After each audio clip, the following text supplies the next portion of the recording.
welcome to Season 3, Episode 8 of Non-League to Legend. I'm Kev, and the comeback is on. Coming up in today's episode, we've got a live commentary match at home to Hemel Hempstead, 4 games from the end of the season in the Conference Premier, but it has been a good month. Let's have a look back through on what's been happening. You'll remember in the last episode yesterday, we were away to Woking, who at the time were 4th in the league. We were down in 7th or 8th, I think. We decided, all or nothing, let's go back to the 4-4-2 that was serving us so well at the start of the season, and we got the all-important 2-1 win coming from behind to beat Woking. Unfortunately, Josh Laurent, the new midfielder who's come in on loan, got injured in that match and was out for most of the rest of the month. And then that happened. This was interesting. Dale Southwell's had his contract mutually terminated at Harrogate. So I've got him on trial. Now, the problem I've got with Dale Southwell isn't that he's a swine who did me over and was probably directly responsible for me not still being Boston manager, but we can't actually afford to give him any wages. The board won't let me give him any money at the moment, so I need to just kind of keep him hanging around at the club until the end of the season, not let him sign for anyone else, so that I can then give him a contract in the summer, assuming I decide that I want him and I'm still at York. I have got this fairy tale thing in my head where I got quite excited for a few minutes trying to work out any way we could get players out, make room for him, bring him in, because I just have this whole fairy tale thing in my mind where he signs on a free transfer with 8 games left, gets 10 goals, gets us promoted, and all is forgiven. It's not quite going to work out that way, because unfortunately we can't bring him in, but he's a possibility there for a summer signing. It's all getting a bit exciting again. To celebrate, we beat Macclesfield 1-0 at home. It was a James Berrett penalty in the 90th minute, but I don't care. We won 2 games on the bounce. We haven't done that for a lot. No, 3 games on the bounce, because we'd won the game before the Woking match. This is 3 games in a row for the first time in a long time. I don't care how we did it.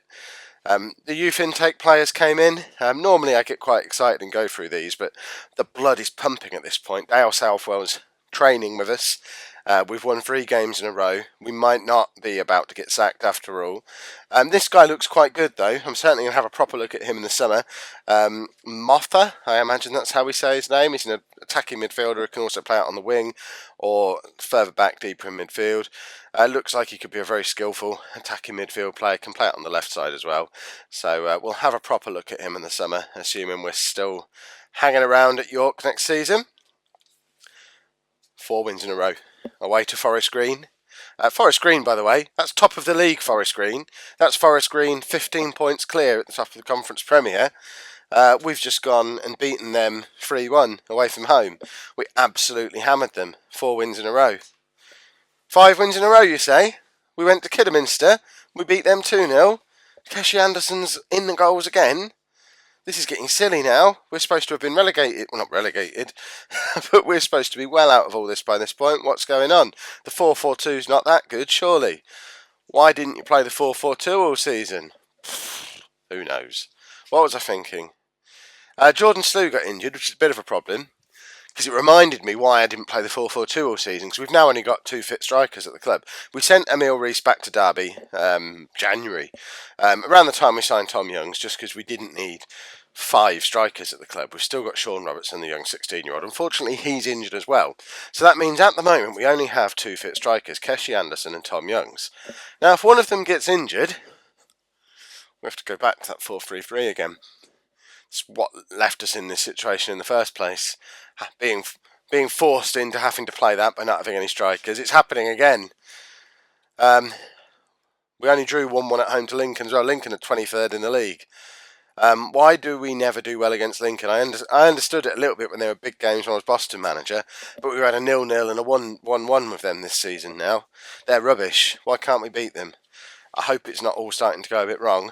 Good to see Keshi Anderson in the goals again, but that was a bit of a worry. We were in such good form. I was getting so excited, and that and the Jordan Slew injury kind of put a little bit of doubt in my mind again. Didn't put doubt in the mind of the people who decide who the manager of the month is, though, because I've won the Conference Premier Manager of the Month for March, off the back of 4 wins and a draw in the 5 games in that month, so that'll do nicely. Shows we're the form team. and should give us a bit of confidence going into April. Hopefully I won't get the dreaded Manager of the Month defeat, because if we look at the league table in a minute, which we will in a second, you'll see just how close things are at the top. We just can't afford to lose. It's crazy. The board are now pleased again with me. Still very happy with Keshi Anderson. Not so happy with that game against Lincoln. Yes, I know we could have done better. Oh, they really like to state the obvious, the board. And this is a situation we're in the league. So there's 4 games left. So after 42 games, we do find ourselves back in 4th position on 69 points. Winning the league is not an option. It's a shame because we did stuff Forest Green, but they're 14 points clear at the top of the league. That is, I don't see how that's not already sewn up. I guess it's because Wrexham have a game in hand, but they're basically getting promoted this weekend, regardless of what happens. So Forest Green are up, which means there's like, I don't know, 8 teams who could still potentially end up in the playoffs. There's only 10 points separating 2nd and 10th. That's how tight it is at the top of this division. We've won 5 of our last 6 games. We're undefeated in 6 games. And we're still only in the playoffs by 2 points. We weren't that far off the pace when that run of form started. So the problem we've got is everyone around us is winning games as well.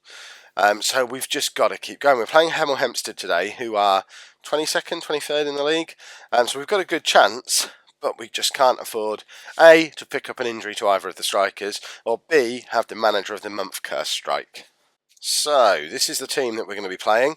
Very familiar, very settled over the last month when we've been playing so well as well. We are well and truly back into the 4-4-2 that we were using earlier in the season as well.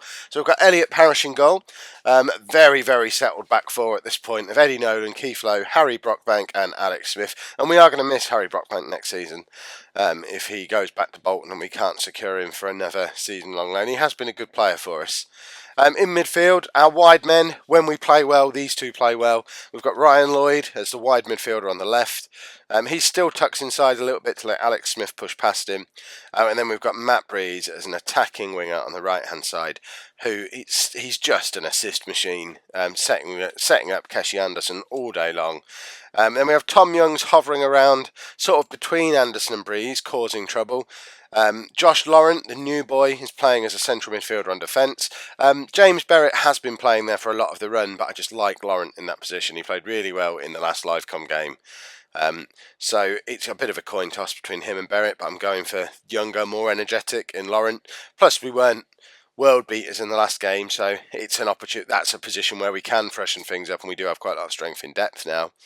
And then Jesse Starkey's playing as the advanced playmaker, who is probably, after all I said about him at the start of the season, he has probably been our most consistent player all season long. I take back everything I said about Jesse Starkey.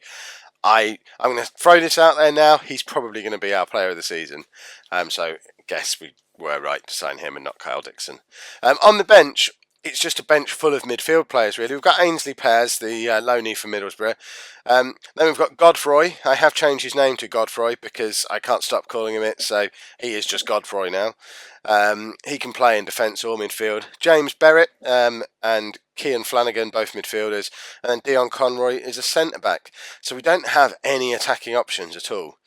So, in fact, we do have an attacking option because Matt Breeze can play up front, so I'm going to bring Jimmy Lee onto the bench. He can come on instead of Flanagan.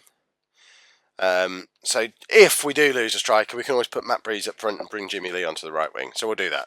There we go. Let's get into this game. We need to beat Hemel Hempstead. Massively important. We've got to keep the pressure on. It's all about being the form team going into the playoffs now. Obviously, if we do lose any games, I imagine the playoffs are looking increasingly unlikely. But if we are going to be in the playoffs, we want to go into the playoffs confident, high morale, good form, because that's always the team that wins the playoffs. It's the team that are on a run of form, a run of wins. It's the team that bursts into the playoffs at the last minute.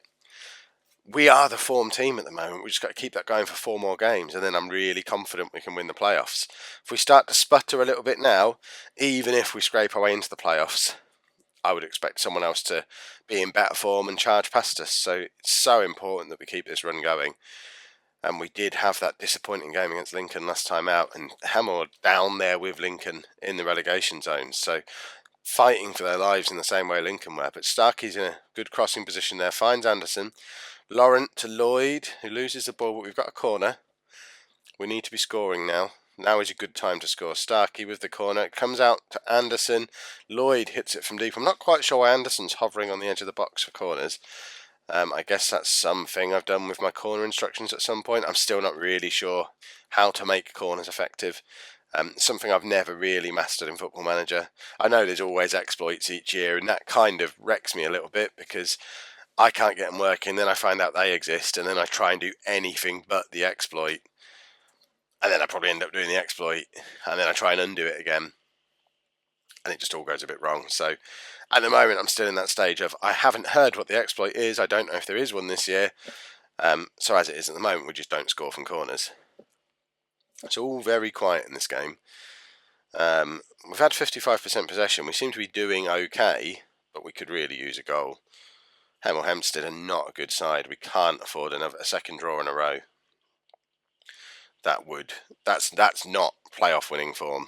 Oh, and Keshi Anderson, that was a nothing chance. That's his 18th goal of the season, right on the stroke of half time. He has just pulled a goal out of nothing. That is not a Keshi Anderson style goal at all. Has he scored anything other than a tap in from a Matt Breeze cross all season? I don't know how he's done that, but he's got two players on him, and he's just stuck that into the bottom corner from the edge of the area. He fancies the playoffs. Oh, this is on. This is getting exciting again. If we do win this game, I'm not sure what I'm going to do about these last three games, because obviously if we get into the playoffs, they're going to be live comms. Every playoff game will be a live com. I don't really want to live com the next three games as well, though. Perhaps we'll do the last game of the season, maybe. I might even do that in this episode. Oh, I don't know. I'll figure something out. I'll decide in a minute. It all depends on how this game goes. If we lose this game, I'll just not bother, and I'll sulk and probably end up managing someone else next year. Starkey's in a great position there, and Youngs has made it 2-0. That's 2 goals in a couple of minutes of match time either side of half time. I would love a big confidence building win in this game. I'm not really sure why Starkey doesn't just crack that. He loses the ball, but Starkey could have picked up a goal there, and they are quite rare for him. It's one of those things. It's very similar to Kyle Dixon when he was playing in that position. Very creative, very high average rating, just needs to add goals to his game, and he will be a really, really important player. That being said, I imagine if he did add goals to his games, we wouldn't be able to keep him at the club, because it is the only thing he's missing at the moment. And certainly, playing a central midfielder as that advanced playmaker on attack does seem to be a great way to get some top performances out of midfield players in FM16. So if you haven't tried that yet, give it a bash, if you can fit it into your system somehow. Right, let's make a couple of substitutions. I'm going to bring Anderson off, purely because I can't risk him. We were 2-0 up with 20 minutes to go. We should have this game sewn up. So we're going to put Matt Breeze up front. We'll have him as a deep line forward. We're going to make Tom Young can stay as an advanced forward. He prefers to be a poacher, but I don't really like poachers. It's a bit of a waste of a position as far as I'm concerned.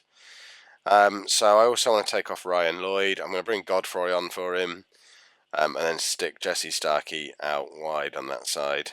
That will do. Godfrey can play anywhere across the midfield or defence. He's a very handy player to have around. I'd like to bring him back to the club permanently in the summer. I think it's going to be one of those moves that we're only probably going to be able to make if we get promoted, because the money's not there for him at the moment. But Fleetwood aren't using him. They're happy for us to have him on loan for most of the season. It's time for him to come back to the club that discovered him. He's still only 19, I think, as well. So he's got bags of potential, and it has been very useful to have around the squad this season. Let's make one more sub. We've got so few options. We'll take Laurent off, bring Barrett on. And why not go to counter with 10 minutes to go? Probably because they'll now go and score 2 goals and wreck our season, but just want to close the match off, really. In fact, let's drop Matt Breeze deep again. Can he play central? Does he like? He can play as an attacking midfielder. Let's do that then. Let's just drop Matt Breeze back there, so he can just sort of almost sit in front of Barrett. He can play. We'll do this. I'm just sort of making this up. I don't want him to be an advanced playmaker, actually, because that's what Godfrey is. So let's make him a shadow striker on attack, and we'll make Youngs go back to deep lying forward. Actually, no, make him a false 9. No, it's getting too close to what didn't work. Let's keep him as a deep lying forward. That's a counter-attacking formation-ish. That'll do. Hope it doesn't work too well, or I'm just going to not be able to resist tinkering again. But that looks like we've closed the game out, which is what the goal was. Breeze has picked the ball up there. Godfrey out to Lee. Godfrey again. Nolan, we're just keeping hold of the ball here. This is quite nice. Breeze. And that's full time, and that's 2-0.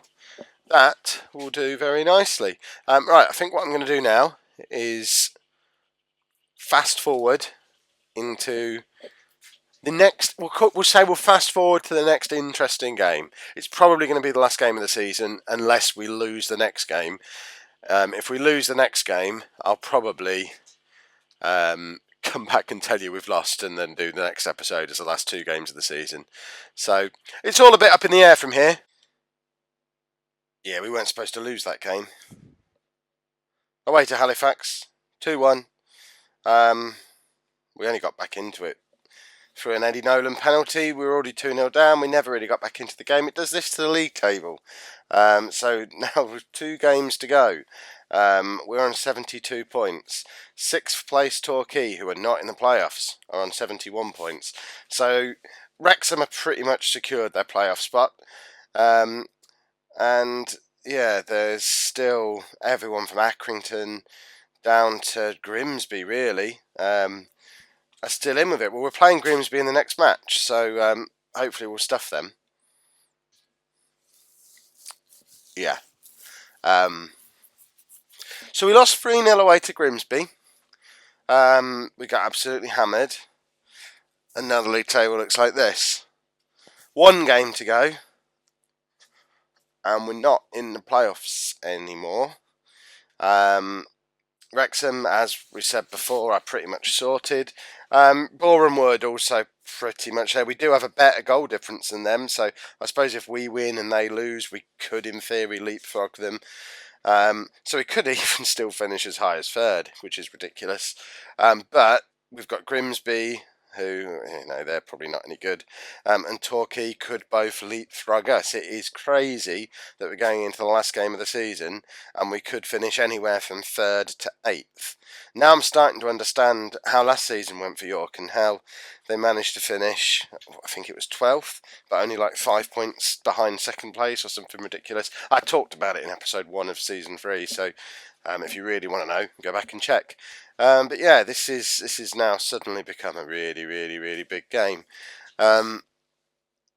Jordan Slew, while I've been messing around with all this tactical stuff, I hadn't noticed this. 24 games since that man has scored a goal.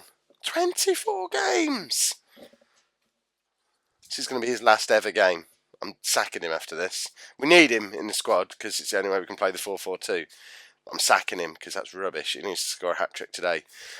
We've also lost our left-back. Alex Smith has bruised his thigh, so he's going to miss this game, which means we're going to need all sorts of shifting stuff around, which isn't ideal. So this is the team that we're going to be playing going into the most important game of the season, arguably the most important game of my managerial career so far. So we've got Elliot Parish in goal. We've got a back 4 that is different. We've been so settled at our back 4 all season long. I mean, we did get thumped 3-0 in the last match, so it's probably not bad that we're changing things up a little bit. But we've moved Eddie Nolan over from right back to left back. Keith Lowe has moved out to right back from centre back. Harry Brockbank is playing in his usual spot at centre back, and Dion Conroy comes in to play in the spot that Keith Lowe normally occupies. So, I mean, they're all players who've played for us this season. It's not that we're bringing in an untried youngster. I'm just not that comfortable with playing Nolan at left back and Lowe at right back, but there's not much we can do about it, really.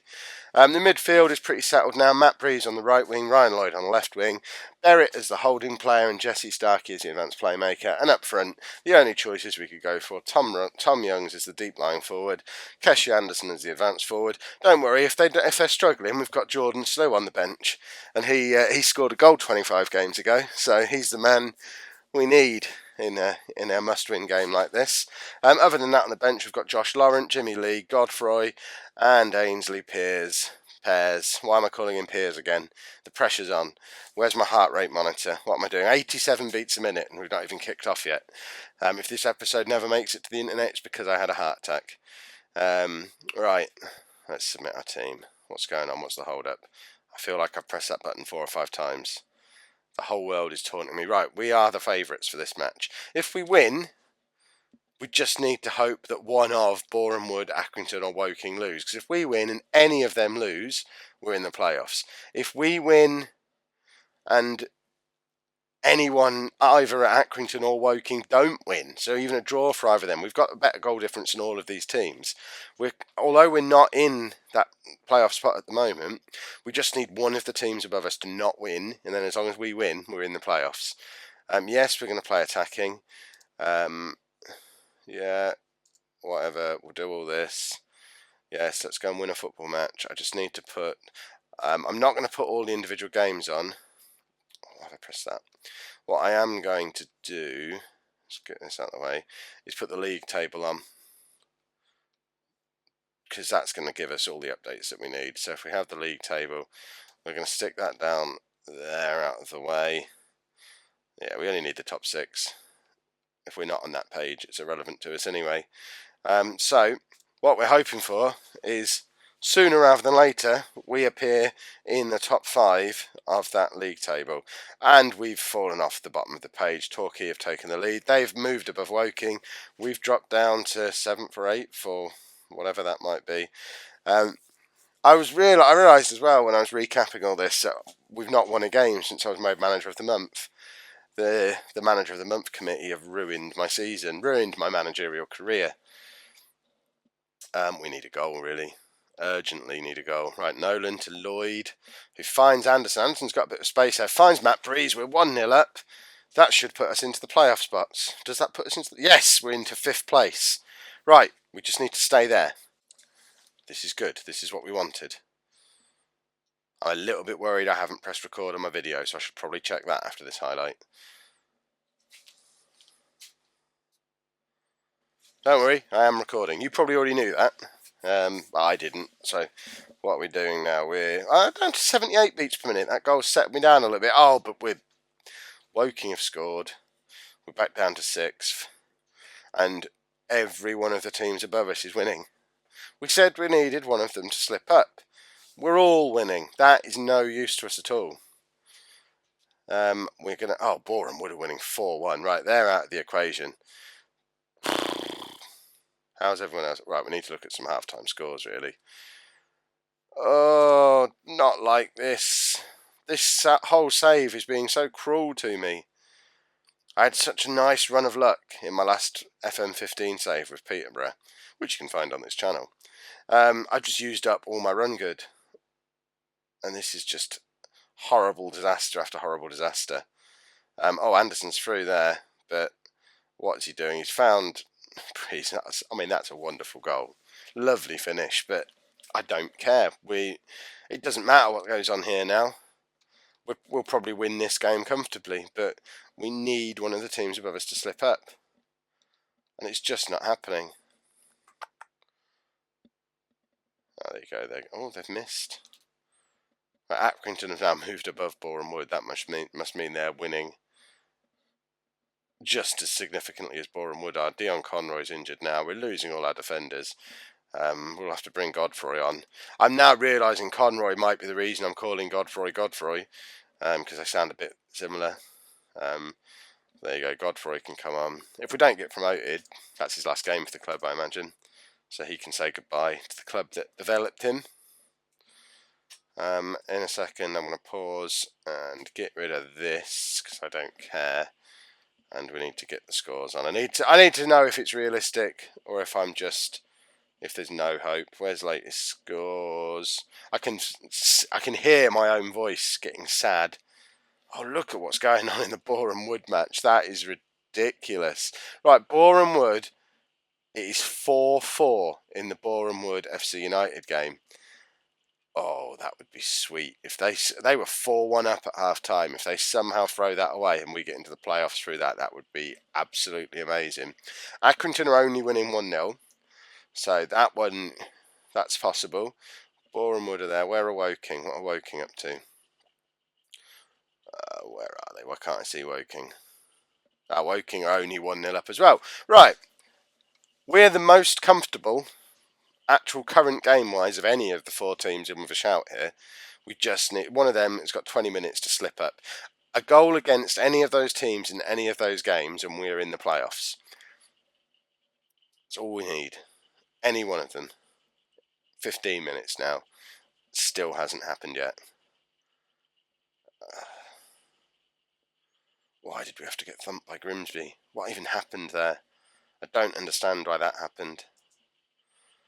Right, I need another recap of these games. So, Accrington are now winning 2-0. They're in the playoffs. They're dead to me. Right, Boreham Wood. Come on, FC United. That's what we need. We need picture-in-picture here. We need to see the FC United game. Or Eastleigh at home to Woking. They need a goal as well. Either of them get us into the playoffs if they score. Right, we should have made some substitutions by now, really. Let's bring Jordan Slow on. He's good for a goal, surely. He'll probably get a hat-trick now to try and save his York career. He's heard me talking smack about him. Yeah, we'll bring Laurent on for Barrett. It's probably going to be his last game as well. And why have the latest scores disappeared? Come on, we need a goal in one of those games. Anyone? FC United score a goal. 4-4 away is rubbish. Get another goal. Eastleigh. It's like you don't even want to beat Woking. Oh, we're not going to do it, are we? We've done everything we can today, but nothing is going our way. No one is cooperating with us. At least it feels like we're going down fighting for once, but unless something has happened right in the last minute of one of those other games, it's not been enough. I didn't even get a chance to see properly on that screen there. Oh, come on. What's my pulse? 87 beats per minute I'm doing now. This is ridiculous. I think we were 6th, weren't we? Everyone else. It was FC Halifax, not FC United. In that case, it's Halifax. I hate. Woking won 2-0 in the end. Oh, that is so disappointing.